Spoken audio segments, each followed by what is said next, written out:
ನಮಗೆ ಸ್ವಾಭಿಮಾನ ಇಲ್ವಾ? 2028ಕ್ಕೆ ನಮ್ಮ ಸರ್ಕಾರ ಅಂತ ಮಂಡ್ಯದಲ್ಲಿ ಶಾಸಕ ಸುರೇಶ್ ಗೌಡ ವಿಶ್ವಾಸವನ್ನ ವ್ಯಕ್ತಪಡಿಸಿದ್ರು. ಯೋಚನೆ ಮಾಡಿ, ಮಂಡ್ಯ ಜಿಲ್ಲೆ ಜನತೆ ಯಾಕೆ ಕಾಂಗ್ರೆಸ್ ವೋಟ್ ಹಾಕ್ಬೇಕು? ಏನಂದ್ರು ಕಾಂಗ್ರೆಸ್ನವರು ಮಂಡ್ಯ ಜನಗಳನ್ನ? ಏನಂತ ಕರೆದ್ರು? ನಮ್ಮ ಸ್ವಾಭಿಮಾನ ಇಲ್ವಾ? ಇದನ್ನ ಯೋಚನೆ ಮಾಡ್ಬೇಕಾಗ್ತದೆ. ನಾವು ಅವತ್ತು ಬಂದು ಪೆನ್ನು ಪೇಪರ್ ಕೊಡಿ ಅಂದರು, ಇವತ್ತು ಪೆನ್ನು ಪೇಪರ್ ಏನಂತ ಬರ್ದವ್ರೆ?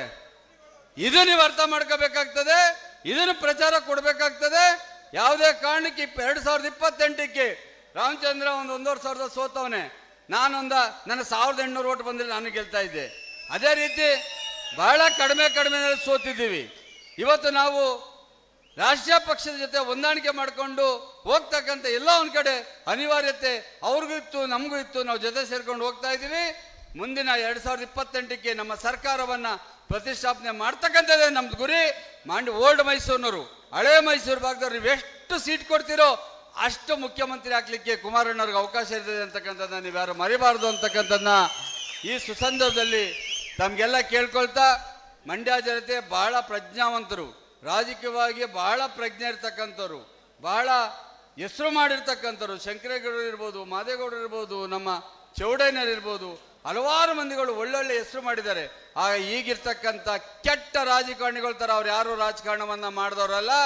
ಇವರೆಲ್ಲ ಕೇವಲ ದುಡ್ಡುಗೋಸ್ಕರ, ಅಧಿಕಾರಕ್ಕೋಸ್ಕರ, ದ್ವೇಷಕ್ಕೋಸ್ಕರ ರಾಜಕಾರಣವನ್ನ ಮಾಡ್ತಾ ಇರ್ತಕ್ಕಂಥವ್ರನ್ನ ತಾವ್ಯಾರು ಮರಿಬಾರ್ದು. ಜೊತೆಗೆ ಸುಳ್ಳನ್ನ ಸತ್ಯ ತಲೆ ಮೇಲೆ ಹೊಡೆದಂಗೆ ಹೇಳ್ತಾರೆ ಇವರು.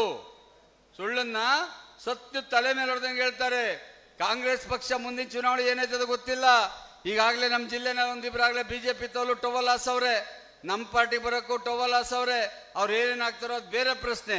ಆದರೆ ನಮ್ಮ ಶಕ್ತಿಯನ್ನ ನಮ್ಮ ಬೇರನ್ನ ಭದ್ರ ಮಾಡ್ಕೋಬೇಕಾಗ್ತಂತ ಅನಿವಾರ್ಯತೆ ನಮ್ಗಿರೋದ್ರಿಂದ ತಮ್ಗೆಲ್ಲ ಕೈ ಮುಗಿದು ಕೇಳ್ಕೊಳ್ತೀನಿ. ನಿಖಿಲ್ ಕುಮಾರಸ್ವಾಮಿ ಅವರ ಕೈಯನ್ನ ಬಲಪಡಿಸಿದ ಮೂಲಕ ಕುಮಾರಣ್ಣರಿಗೆ, ದೇವೇಗೌಡರಿಗೆ ಶಕ್ತಿಯನ್ನು ಕೊಡಬೇಕು ಅಂತ ಕೇಳ್ಕೊಳ್ತಾನೆ. ಮಾತು ಮುಗಿಸ್ತಾನೆ. ಜೈ ಜೆಡಿಎಸ್.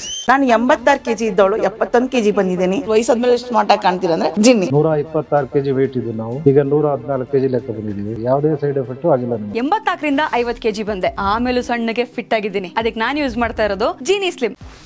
84ರಿಂದ 50 kg ಬಂದೆ, ಆಮೇಲೆ ಸಣ್ಣಗೆ ಫಿಟ್ ಆಗಿದ್ದೀನಿ. ಅದಕ್ಕೆ ನಾನು ಯೂಸ್ ಮಾಡ್ತಾ ಇರೋದು ಜೀನಿ ಸ್ಲಿಮ್. ಸಣ್ಣ ಆಗಕ್ಕೆ ಜೀನಿ ಸ್ಲಿಮ್ ಯೂಸ್ ಮಾಡದೆ ಹೆಲ್ದಿನೂ ಅದೇ. ನೀವು ಸಣ್ಣ ಆಗ್ಬೇಕಾ, ಹೆಲ್ದಿ ಆಗ್ಬೇಕಾ? ಹಾಗಿದ್ರೆ ಜೀನಿ ಸ್ಲಿಮ್ ಯೂಸ್ ಮಾಡಿ. ಸಣ್ಣ ಆಗೋದಕ್ಕೆ ಯಾವುದೋ ಪ್ರಾಡಕ್ಟ್ ಹೇಳ್ತಾ ಇದ್ದಾಳೆ, ಏನಾದರೂ ಸೈಡ್ ಎಫೆಕ್ಟ್ಸ್ ಇದೆ ಅಂತ ಯೋಚನೆ ಮಾಡ್ತಾ ಇದ್ದೀರಾ? ಖಂಡಿತ ಇಲ್ಲ, ಯಾಕಂದ್ರೆ ಇದು ಕೆಮಿಕಲ್ ಫ್ರೀ. ಸಣ್ಣ ಆಗಬೇಕು ಅಂದ್ರೆ ಜೀನಿ ಸ್ಲಿಮ್ ಯೂಸ್ ಮಾಡಿ.